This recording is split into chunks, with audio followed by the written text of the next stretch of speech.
Olá, boa tarde. Você já se viu numa situação que exige mudança, mas vários comportamentos de resistência se apresentam para te deixar no mesmo lugar? Essa barreira interna tenta controlar tudo que é desconfortável, doloroso, mas pode também nos impedir de chegar naquele patamar que a gente tanto deseja. Como podemos lidar com a famigerada resistência? É sobre isso que conversamos com a psicóloga Simone Oliveira nessa edição do Papo com Ela. Simone, muito obrigada por aceitar o nosso convite para que a gente pudesse falar mais sobre resistência. Por que a gente adota esse comportamento, por mais que a gente esteja focado, esteja determinado, por exemplo, a desempenhar um projeto, a causar uma mudança na nossa vida? E queria que você pudesse dizer também de que forma essa resistência se manifesta, né? Quais são as formas mais frequentes de manifestação? Bom, primeiramente, Michele, eu quero agradecer pelo convite, agradecer por essa oportunidade de estar falando para tantas pessoas acerca de um assunto importante, que são as resistências. Vamos lá. As resistências, elas são uma forma de preservação, uma forma de proteção, tanto a nível cerebral quanto a nível emocional, que nós utilizamos para quê? Para evitar frustração, evitar humilhação. Sair da zona de conforto pode gerar diversos tipos, né, de resistências em nós. Então, as resistências, elas funcionam também como um mecanismo de defesa, para que a gente consiga lidar com aquilo que está sendo insuportável para nós. Que tipos de resistências, né, podem acontecer? Uma das mais comuns e que a gente ouve bastante falar é a procrastinação.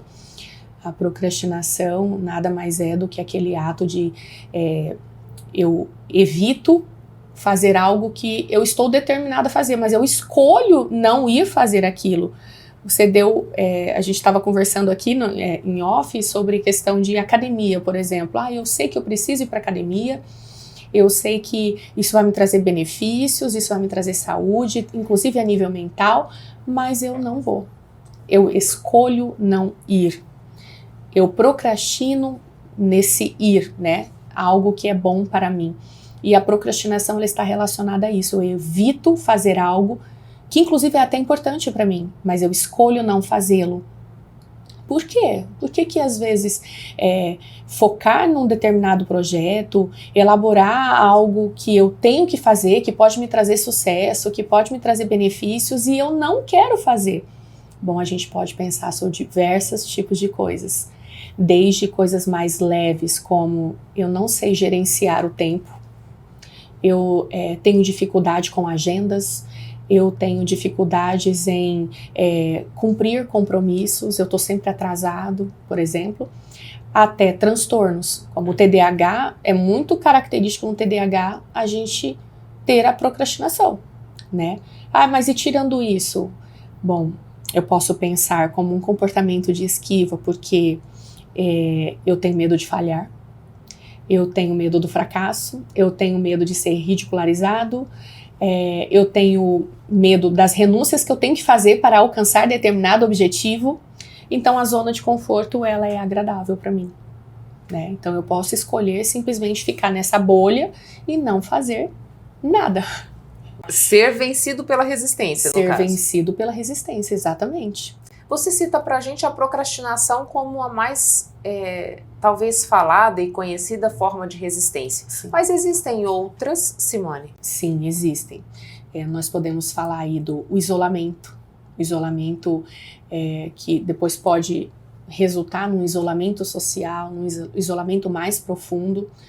O que é o isolamento? O isolamento eu não quero relacionamento com as pessoas, eu não quero me relacionar com as pessoas, eu evito contato com as pessoas e justamente pelo que eu disse anteriormente, medo de ser ridicularizado, do que as pessoas vão pensar de mim, medo do que falar, como falar, de uma apresentação em público. São tantas coisas que podem me isolar, me trazer para esse comportamento de esquiva.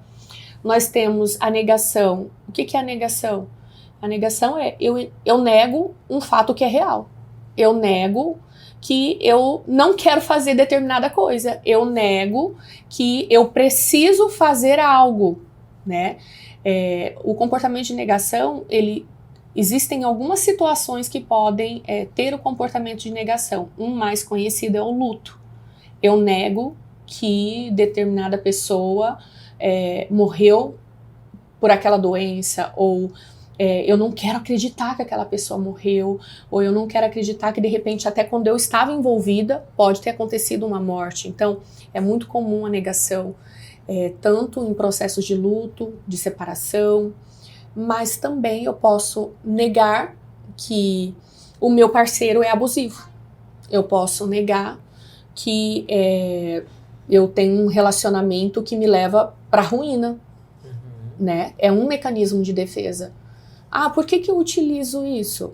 Eu utilizo isso porque eu quero, de uma certa maneira, evitar o desprazer. Eu quero evitar, né, o desconforto. Quantas coisas estão embutidas num comportamento de resistência? Nós temos aí comportamentos de esquiva, nós temos rigidez comportamental, nós temos racionalização. A racionalização são as eternas desculpas, né? Não, eu não fui por causa disso. Eu ainda estou nesse relacionamento por causa disso. Não, ele me bateu porque ele me ama. Quantas coisas estão num comportamento resistente de racionalização, onde eu estou sempre justificando o porquê de não fazer, o porquê de não concluir algo, o porquê permanecer em algo ou com alguém. Então, esse comportamento de racionalização, eu até brinco que ele é irracional, né? Porque ele, por mais que ele seja um mecanismo de defesa para me proteger, né, desse desprazer, desse algo insuportável, ele também é um comportamento que me faz permanecer na dor, me faz permanecer no erro, me faz permanecer no não fazer, no não agir, né? Você citava pra gente o perfeccionismo. Sim. Ele também é uma característica de resistência? Muito. Nossa, o perfeccionismo, e ele é camuflado, né? Porque às vezes as pessoas se escondem atrás de um perfeccionismo. Ele tem o seu lado positivo, perfeccionismo, que é aquilo da excelência. Nossa, aquela pessoa faz tudo com tanta excelência. Nossa, como você é caprichosa nisso. A gente tem que diferenciar o perfeccionismo já patológico daquilo que é bem feito, né? O perfeccionismo, ele também está muito ligado à procrastinação, porque o perfeccionismo faz com que eu não faça nada, por incrível que pareça. Né? Eu não vou fazer porque se não for perfeito, por que eu tenho que fazer? Né? Então eu me escondo atrás disso. Perfeccionismo nada mais é do que também um medo de falhar, um medo de não dar conta. É um comportamento muito rígido, né? Que a gente pode dizer que ele é um dos comportamentos que a gente vê claramente no consultório que ele foi adquirido na infância. Né, às vezes por um padrão comportamental familiar muito rígido, é aquele famoso, né, você chega com um boletim lá, nota 10 em tudo, seu pai ou sua mãe fala, não fez mais que obrigação, né? Ou você faz algo com muita excelência e daquela pessoa que você espera um elogio, de repente essa pessoa chega e fala, vi nada de extraordinário, qualquer um pode fazer isso, né? Nossa, minimiza só aquilo. isso, minimiza tudo o que você faz. Então, esse comportamento que ele vem da infância, ninguém adquire esse perfeccionismo aleatoriamente na vida adulta. Não, ele tem uma raiz, ele vai crescendo, ele vai criando corpo, ele vai virando um monstro, sabe? Na vida da pessoa. E a pessoa acaba paralisando, tá muito ligada à procrastinação. Muitos procrastinadores são perfeccionistas, muitos. Então, eu não vou fazer. Aí ele racionaliza e justifica por que ele não fez. Né? Fica nesse ciclo vicioso. Sim, é um looping. Você vê como as coisas estão conectadas, as resistências estão conectadas, totalmente. E isso tem muito a ver com esse padrão comportamental que eu adquiri desde a infância, com as crenças limitantes, né? As pessoas que às vezes exigem muito de mim e eu não dou conta. E como que a gente vence essa barreira das resistências, Simone? Existem mecanismos que a gente adota? Existem alguns livros, por exemplo, O Poder do Hábito, né? Ele vai dizer assim, você precisa de pelo menos 21 dias repetindo aquela situação para que ela se estabeleça como um novo hábito. Sim. Esse seria um caminho? Perfeito. Nossa, perfeito. Exatamente isso. A primeira coisa, eu preciso identificar.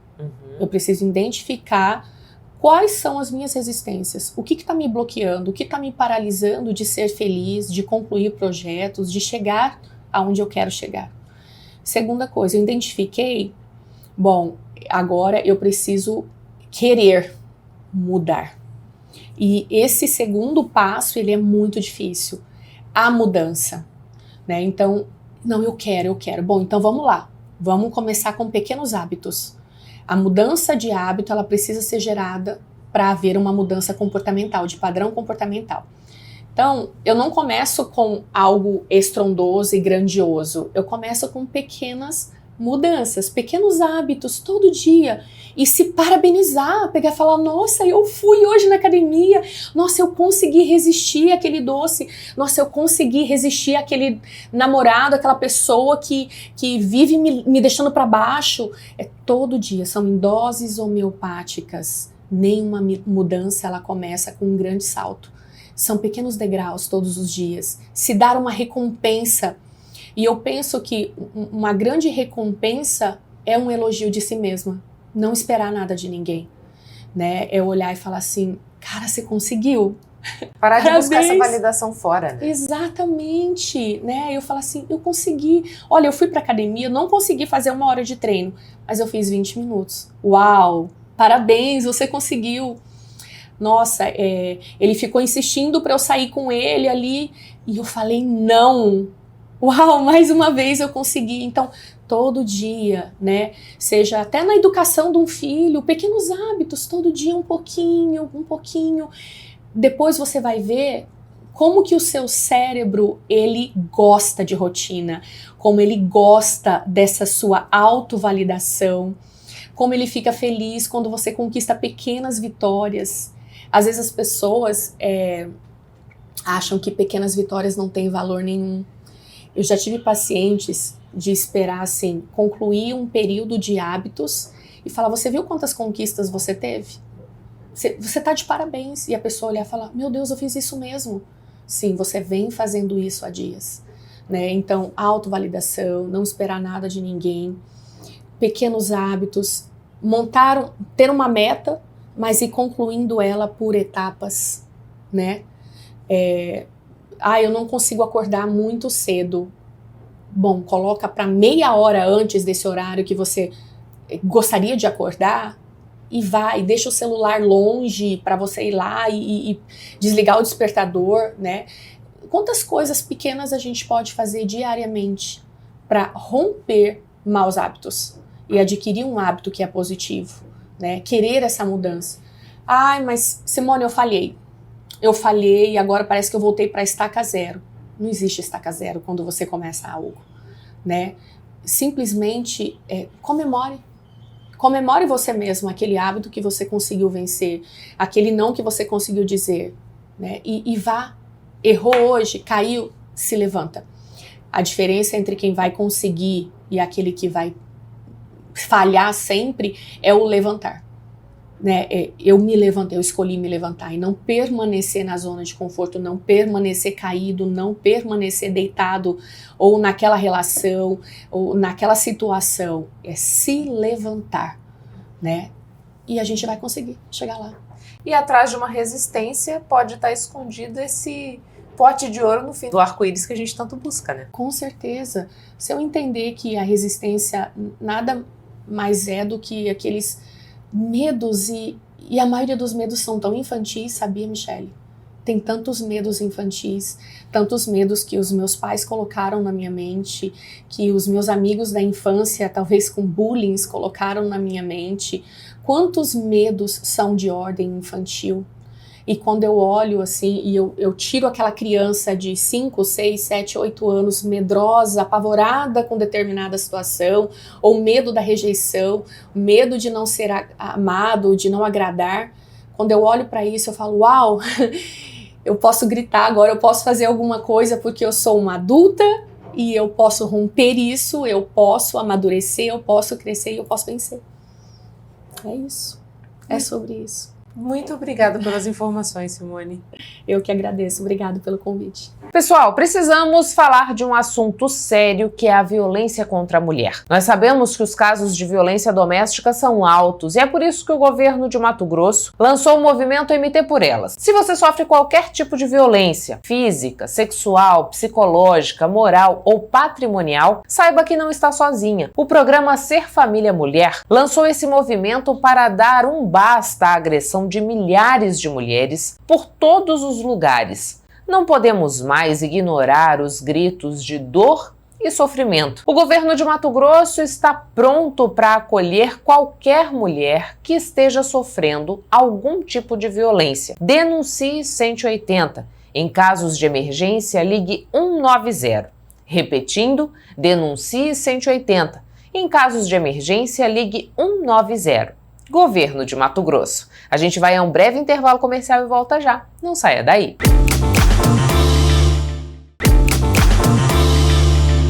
Estamos de volta e na próxima semana, dia 14 de novembro, celebra-se o Dia Mundial do Diabetes. E o tema escolhido para a discussão nesse ano de 2024 é o diabetes e o bem-estar, seja ele físico, mental ou social. No mundo, 1 em cada 10 pessoas vive com diabetes. Isso representa mais de 537 milhões de pessoas. Desse montante, quase metade, 44%, vivem com a doença, mas não foram diagnosticados. E a maior parte dos casos é de diabetes tipo 2, que poderia ser evitada. Aproveitando a data, eu recebo hoje aqui no Papo com ela a médica endocrinologista Evelyn Ferrari. Doutora Evelyn, muito obrigada por aceitar o nosso convite. Aproveitando essa data, né, em que comemora-se no dia 14 de novembro o Dia Mundial do Diabetes, para a gente falar um pouco mais sobre essa condição que afeta muitas pessoas, boa parte delas sequer ainda tem o diagnóstico.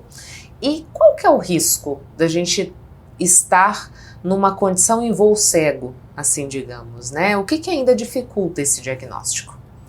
Diabetes é o que eu falo, diabetes ele não se sente, se mede. Às vezes a pessoa tem a condição e pode viver anos daquela forma, achando que aquilo é uma forma correta de viver, digamos assim. E se você não vai, faz a medida, quando você vai descobrir a doença já está mais avançada, ou já com algum grau de complicação. Então, por isso a importância da gente falar, né, sobre o assunto, para que as pessoas não tenham medo de fazer um diagnóstico precoce, de ir ao médico, fazer esse rastreio que é tão importante. A senhora disse, né, a diabetes não se sente, ela se mede. Sim. Isso significa dizer que quando algum tipo de sintoma aparece, essa doença ela já está muito avançada? Pode ser que sim. Então, às vezes, a pessoa tem uma condição de pré-diabetes, que ainda não desenvolveu a doença, mas ali é uma grande oportunidade da gente reverter. Muitas vezes ali o paciente ele não vai ter sintoma. Então, é o que a gente fala. Então, quem faria esse rastreio ali? Se você está um pouquinho acima do peso, se você tem história familiar, história de diabetes gestacional, você não precisa esperar ter os sintomas. Às vezes, você tem uma condição que ela pode ser revertida se diagnosticada no início.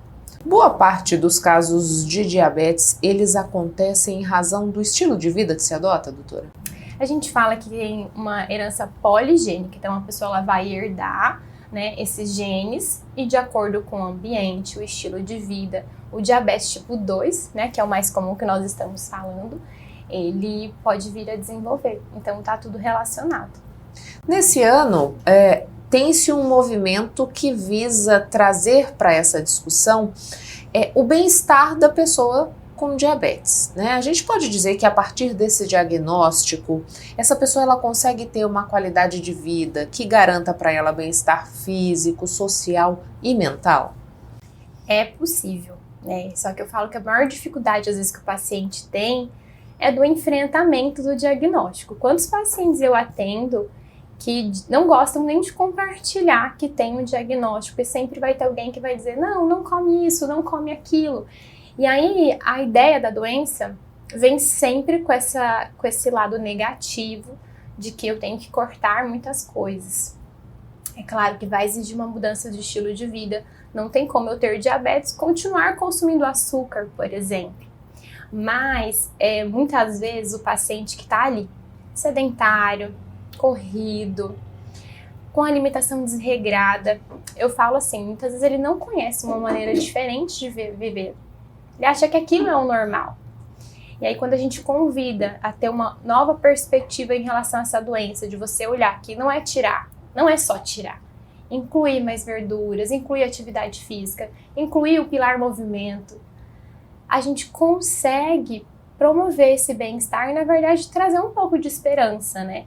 Porque, principalmente se a gente pega nessa fase inicial, ou no diabetes que tem ali pelo menos 5 anos, porque, Michele, hoje a gente não pensava dessa forma. Os estudos têm mostrado pra gente que se o paciente ele tem um diagnóstico recente, 5, 7 anos, associado à obesidade, se a gente estimula esse paciente a perder peso, é possível que ele reverta a doença. Então, você imagina que quanto isso é importante, né? A gente trazer essa perspectiva. Porque às vezes a pessoa acha que ela não tem mais uma perspectiva mesmo, né? Então, promover bem-estar é a gente também promover informação boa. A gente promover um conhecimento a respeito da doença.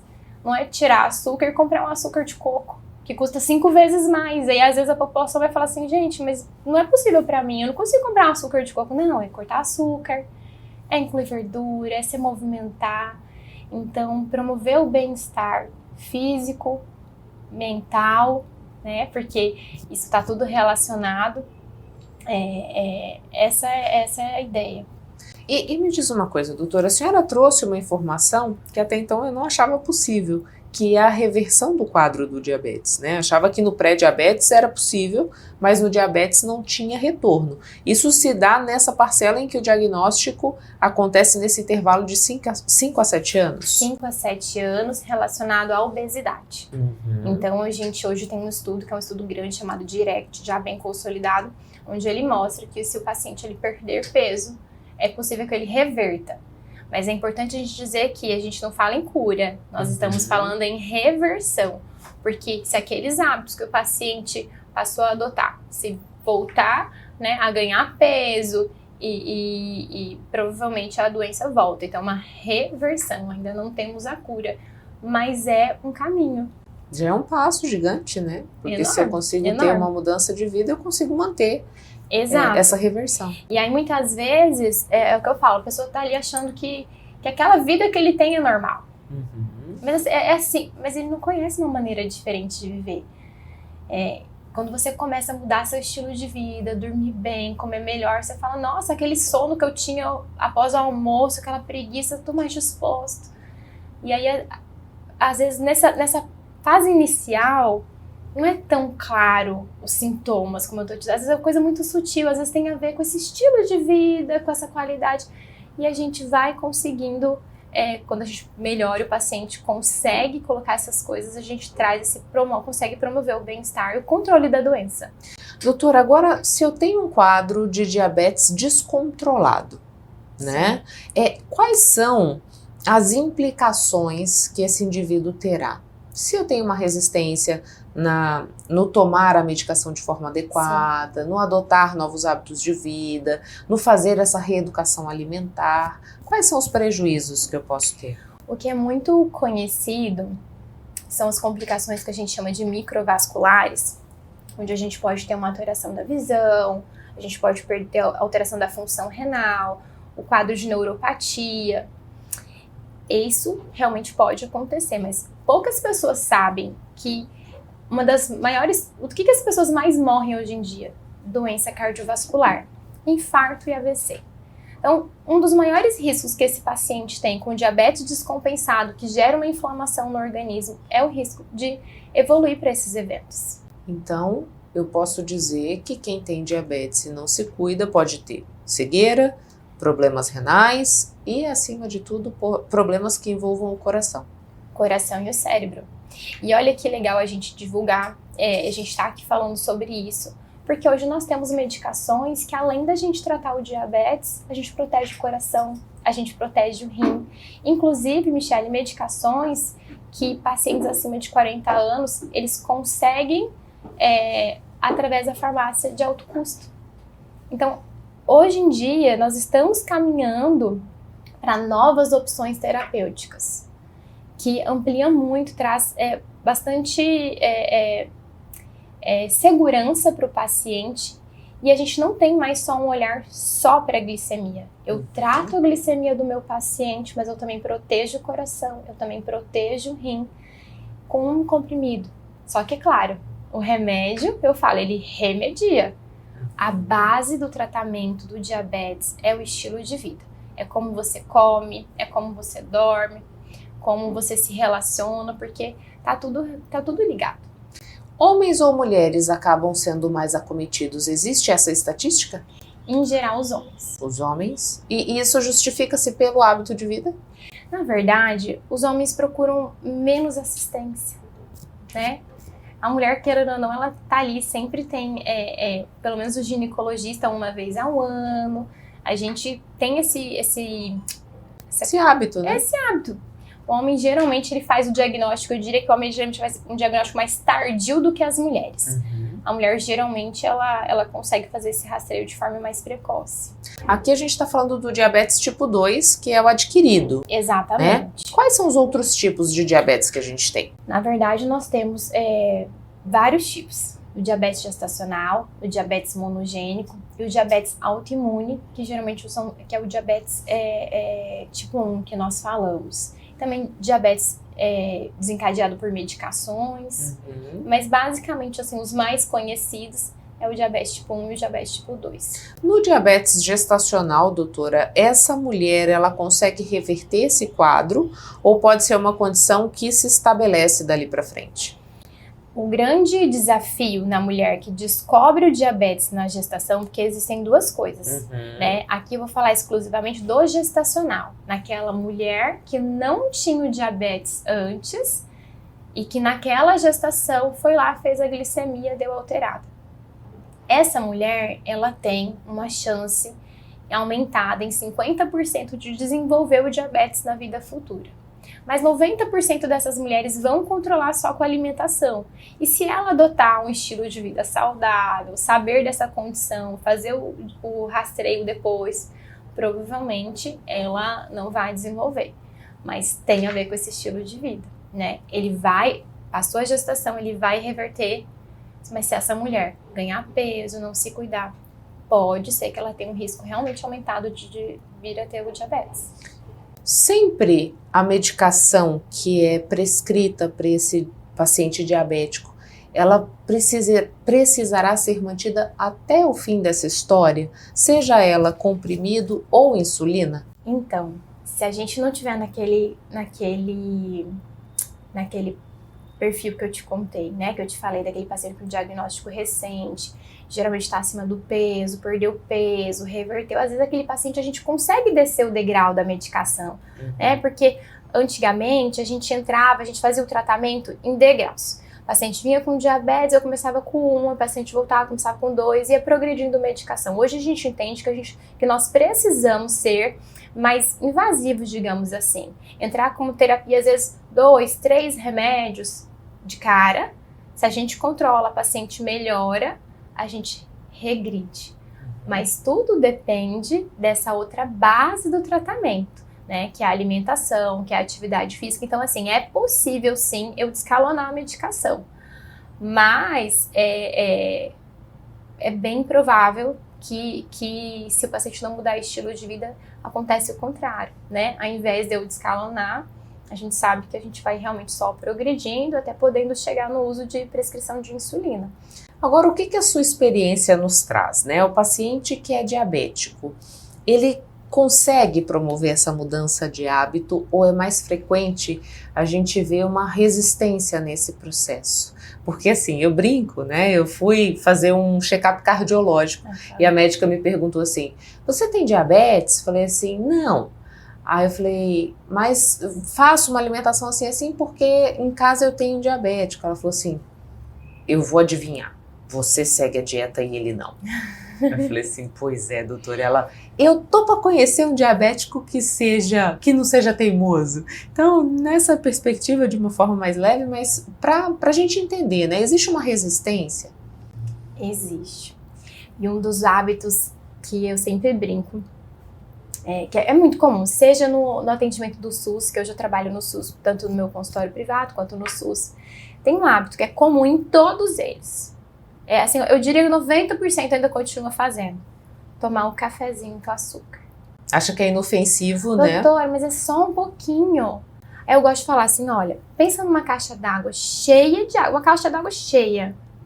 E nessa caixa d'água tem um furinho pequenininho. O que vai acontecer com essa caixa d'água ao final do tempo, né? Ao longo dos anos. É só um furinho, mas é só um pouquinho, é só um furinho. Vai pingar, ela vai esvaziar. O nosso pâncreas é a mesma coisa. Você tem diabetes, você não metaboliza bem o açúcar, você tá lá todo dia tomando café com açúcar, Então essa é a maior resistência, assim, que eu vejo. De fato, né, como a gente falou, que é uma doença poligênica, que se desenvolve com o estilo de vida, com o ganho de peso. Esse paciente é um paciente que precisa mudar hábito. Então, muitas vezes a gente acaba realmente tendo um perfil que resiste, realmente. Mas eu tinha uma professora na minha residência, ela falava assim, Evelyn, a água mole pedra dura, tanto bate até que fura. Até para eu conseguir trabalhar, Michele, porque se eu também pensar só dessa forma, o trabalho ficaria muito pesado. Imagina, todo dia vai ser um teimoso aqui. Não. Sempre tem um jeito a gente comunicar e a gente trazer o paciente para uma outra perspectiva, trazendo a autorresponsabilidade no tratamento. Às vezes a gente quer ajudar, mas a gente acaba querendo fazer pelo paciente. Quem precisa enxergar é ele, mas tem uma forma de fazer. Já vai comer doce, não é pra comer, não é assim não. Não é desse jeito. Na hora que você faz isso, o paciente resiste. Na hora que você faz, você resiste. O que a gente pode fazer aqui para mudar? E a gente vai um passo de cada vez. E a mudança que aquele paciente está preparado para fazer. Então tem uma forma, tem um jeito. Apesar de ser um perfil mais teimoso, a gente não pode desistir. E é por isso que eu tô aqui. Agora, doutora, para a gente fechar, queria que você dissesse do papel da família nesse processo. A família pode ajudar muito, justamente dessa forma que eu acabei de te falar. Se a pessoa não é ficar dizendo o tempo todo que ele não pode. E às vezes também assim, você fala, você não pode, mas leva açúcar para casa, sempre, às vezes, hoje eu vou fazer aquela sobremesa que você gosta, e tenta premiar muitas vezes com comida. Não fique dizendo não o tempo todo. Se você quer que o seu cônjuge, que o seu familiar mude, comece mudando você. Porque às vezes a esposa ou a mãe tá lá, tem que fazer exercício. A mãe tá sedentária, a mãe come mal, na hora que tem um estresse se entope de doce também. Então, seja a mudança que você quer ver no outro. Torne a rotina daquele seu familiar mais fácil. No sentido, vamos comprar uma salada, vamos deixar preparadinho, olha, vamos na feira hoje. Aí às vezes o paciente fala assim, eu quero comer aquele pastel. Mas que tal se a gente comer outra coisa? Oferecer uma opção e não ficar dizendo não o tempo todo. Isso torna a vida da pessoa mais leve. Porque é isso que a gente precisa de apoio, porque não é fácil, né? Não é fácil. Muito obrigada pelas informações. Obrigada, Michele. A gente vai a um breve intervalo comercial e volta já. Não saia daí.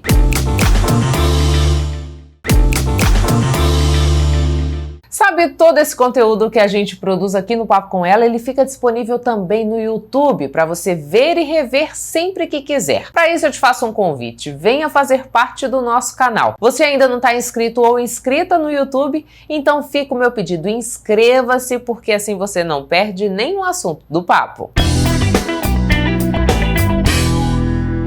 Você sabia que a cor dos seus olhos pode influenciar a criação de ambientes e marcas? É isso que nos diz a especialista em branding profissional Adelina Evangelista. Ela lançou no mês de outubro o livro Método Evan Eye Color. Adelina é formada em Direito, mas ao decidir não seguir carreira jurídica por seu talento em consultoria de imagem, desenvolveu o método Evan Eye Color, que trabalha a consultoria das cores através das íris dos olhos. Esse método tem transformado não apenas a arquitetura, mas também diversas outras áreas. Eu venho do Direito, mas eu nunca consegui êxito nessa área. Assim, eu não me sentia pertencente naquele mundo ali, fazendo petições e tudo mais.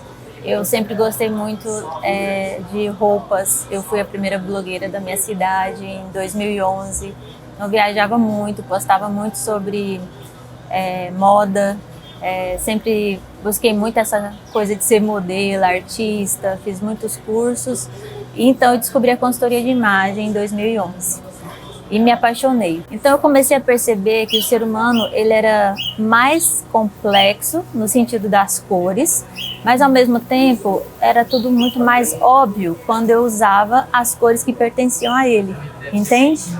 E foi em um dos cursos que eu fiz que eu percebi que eu não precisava brigar muito com isso, que os meus clientes já traziam as suas informações e a íris era um elemento de estudo. Então eu comecei a estudar 2013, 2014, 2015, busquei literaturas internacionais, comecei a traduzir esses livros e descobri que isso já era uma coisa estudada, que nada era novo na consultoria. E assim eu comecei a estudar a íris e foi fantástico o resultado que eu tive disso a partir de 2016. Independentemente de sua área, profissão ou preferências, as cores têm um impacto marcante. Dependendo do ambiente em que você se encontra, vestir-se com a sua cor ideal pode influenciar diretamente em como você se sente. Quando eu fui visitar alguns museus, estudar alguns artistas, era natural ao estudar, por exemplo, Bauhaus, o professor Itten, que ele já havia percebido que os seus alunos, eles repetiam suas cores naturais em suas telas, certo? Então imagina que onde colocamos a nossa mão, seja para desenvolver um trabalho, independente de ser de cor ou não, pode ser um trabalho profissional, uma psicóloga, um médico, qualquer outra profissão, um arquiteto principalmente, né, que trabalha com a arte, o artista plástico em si, ele está deixando sua marca. Então o tempo todo nós deixamos a nossa marca no mundo e nas pessoas. Isso, quando a gente traz para o mundo das cores, com certeza a cor ela traz algo saudável no nosso ambiente, ela traz alegria, ela traz uma leveza. Então, por que não ser intencional nessa área também e trazer cores que nos fazem bem? O método não se trata apenas da consultoria de imagem pessoal focada em melhorar o lado exterior da pessoa, mas também cuida do seu bem-estar em casa, no escritório e em outros ambientes. Seu trabalho cria ambientes personalizados que refletem as características únicas de cada pessoa. Transmitir isso através das cores, filtrar o que esse profissional percebe, tem essa percepção, para o ambiente dele é muito produtivo, porque ele vai sentir bem, ele vai sentir pertencente dentro do consultório, dentro do escritório, e isso vai render bons frutos, bons negócios. O trabalho não é apenas entender a intencionalidade de usar suas cores para atingir o seu público, mas também para que ele se sinta bem, que ele sinta prazer em estar no seu ambiente. Mato Grosso retoma a partir do mês de dezembro a realização de transplantes renais, uma demanda bastante antiga e que trará mais qualidade de vida a quem aguarda na fila pela cirurgia e antes precisava sair do estado para passar pelo procedimento. Recentemente, a Secretaria de Estado de Saúde deu um passo importante para a saúde pública ao emitir a ordem de serviço que permite a retomada dos transplantes de rim no Hospital São Mateus, em Cuiabá. Essa iniciativa é muito significativa, pois muitos pacientes dependem do procedimento para melhorar sua qualidade de vida e prolongar suas chances de sobrevivência. No nosso estado, nós estamos há vários anos sem um programa de transplante que ele realmente funcione e que se perpetue. O último transplante que aconteceu foi em 2009. A gente teve uma tentativa de retomada do transplante na época da pandemia, porém, infelizmente não foi possível. E isso é muito ruim para o nosso estado, porque hoje os pacientes que fazem hemodiálise ou diálise peritoneal, que são modalidades de substituição renal e que desejam realizar o transplante, eles precisam ir até outros estados para poder conseguir fazer o transplante. Em geral, eles vão ou para os estados do sul ou do sudeste, né, sendo o Hospital do Rim uma grande referência. Porém, há uma grande dificuldade em relação a esse deslocamento, porque não só para a realização dos exames, das consultas, como também quando ele é chamado para fazer o transplante. Então já aconteceu muitas vezes do paciente ser chamado para a realização do transplante e não conseguir estar em São Paulo ou Curitiba ou Florianópolis no tempo hábil para a realização do transplante. E a gente trazendo de volta os transplantes sendo realizados na nossa capital, a gente acredita que isso vai melhorar bastante a vida desses pacientes, dando uma oportunidade melhor para que ele realize o transplante renal. Para esta retomada, os pacientes passarão por uma ampla série de exames e avaliações médicas. Aqueles aprovados serão inseridos na lista de espera e poderão se preparar para o transplante. Hoje no estado, a gente estima que tem em torno de 2.000 pacientes que fazem alguma modalidade de terapia renal substitutiva. Então, quando eu falo em terapia renal substitutiva, são 3 modalidades, que é a hemodiálise, a diálise peritoneal e o transplante. Todas elas são eficazes e cada paciente vai se encaixar melhor em uma das modalidades. Então, aqueles pacientes que estão aptos para fazer o transplante, eles vão se inscrever, né? O centro de diálise vai mandar uma listagem desses pacientes para a coordenação estadual de transplante e eles vão começar a participar do que a gente chama de ambulatório de pré-transplante renal. Esse ambulatório de pré-transplante renal, o primeiro vai acontecer agora no dia 28 de outubro, é o primeiro ambulatório do nosso serviço, em que esses pacientes vão ser acolhidos por uma equipe multiprofissional, em que vai ser passado por um assistente social, enfermeira, psicólogo, nefrologista, urologista, cardiologista, para que a gente veja se esse paciente ele está apto à realização do transplante. Então veja que esse momento ele é muito importante, porque hoje esse paciente ele está fazendo outra modalidade e muitas vezes ele está bem nessa outra modalidade. Porém, a gente sabe, né, que o transplante dá mais qualidade de vida para o paciente.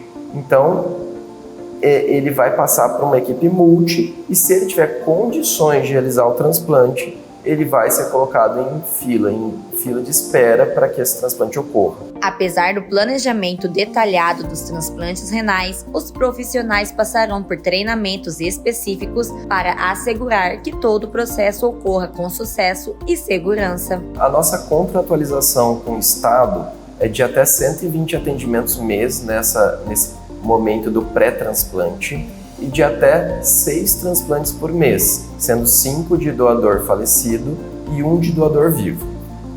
No nosso planejamento é que nos 3 primeiros meses, a partir de dezembro, nós façamos 2 transplantes intervivos em dezembro, 2 em janeiro e 2 em fevereiro. A escolha de trabalhar primeiro com intervivos, ela foi porque o intervivos é uma cirurgia mais eletiva. Então, é um paciente que ele tem um doador, geralmente é um paciente com menos tempo de hemodiálise e que a cirurgia dele é programada, não é uma urgência. E para isso a gente vai trazer equipes de fora para darem um treinamento, uma atualização para a nossa equipe local. Então, nos dias 4, 5 e 6 de dezembro, nós vamos até Porto Alegre, toda a equipe nossa do transplante, fazer um curso de atualização em Porto Alegre, no Hospital das Clínicas. E na semana seguinte, uma equipe de lá vem para fazer os 2 primeiros transplantes. A nossa ideia é que essa equipe de fora venha também em janeiro e fevereiro. A gente conta também com a equipe do própria Cora, que é o grupo hospitalar que a gente pertence, que também vai vir a equipe para estar nesses primeiros transplantes, para que tudo ocorra de maneira planejada e sem possibilidades de falhas. O hospital já tem todas as orientações preparadas e está pronto para receber os pacientes. Os pacientes estarão chegando até o hospital, né? Será recebido ali na recepção, dentro de um centro de transplante, que foi todo preparado para acolhimento deles. E nós estaremos realizando a entrevista multi. Vai estar passando pela enfermagem, vai estar passando por mim, que sou a assistente social, vai estar passando pela psicóloga. E todos nós estaremos realizando as avaliações, orientando esse paciente, porque hoje nós temos um manual de transplante, então dentro desse manual a gente orienta o paciente desde o processo de hemodiálise, explica para ele quais são as doenças renais que existem e por que ele chega, quais são os fatores que o levam até chegar ao transplante. Então, o acolhimento social, o acolhimento psicológico e da enfermagem é muito importante nesse processo, porque nós vamos estar avaliando qual a necessidade desse paciente, se ele tem um suporte social para estar vindo realizar as consultas, para estar vindo realizar os exames que serão feitos na nossa unidade, se ele tem esse suporte do município para nós estarmos em diálogo com esse município, se ele tem uma casa de apoio para estar ficando aqui quando ele vier, toda essa rotina alimentar, qual é a parte familiar dele de acompanhamento, se ele tem algum familiar que vai estar com ele durante todo esse processo, porque é fundamental que todo paciente venha com um acompanhante, para que se entenda o processo. Estamos nos preparando enquanto equipe para atendermos, para recebê-los e estamos com uma expectativa de conhecimento e aprendizado muito grande também enquanto equipe.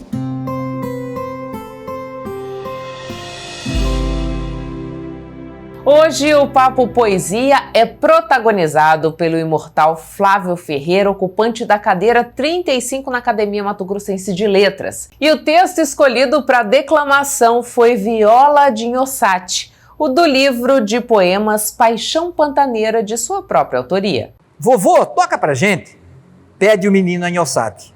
O lari, lari, larai, quando eu vi a Nilma cantar, nesse tempo eu estava triste, nessa hora eu suspirei, lembrando do passado e por não saber as voltas que o mundo dá. Já entrou a primavera, tempo das flores nascer, o tempo alegre, gostoso de ver o cantar dos passarinhos. Nascida do caule, do sarão, do chimbuva, com corda de tripa de macaco de coati, ou linha de pescar. Canutio, corda grossa. Primas, corda mais finas. E na visão do menino, ela parece mais uma criança nos braços de colo. Instrumento encantado, que chora, resmunga e se define com as notas da afinação. E o cantador, que dela se enamora, espalha seu canto por todo o Pantanal. É cururu, dança só de homem tocador. É siriri, dança de todo mundo descalço. São toadas, versos simples, que até menino consegue gravar. De frases comuns, homenageando a natureza, santos e mulheres bonitas. É a viola de coxo alegrando o sertão.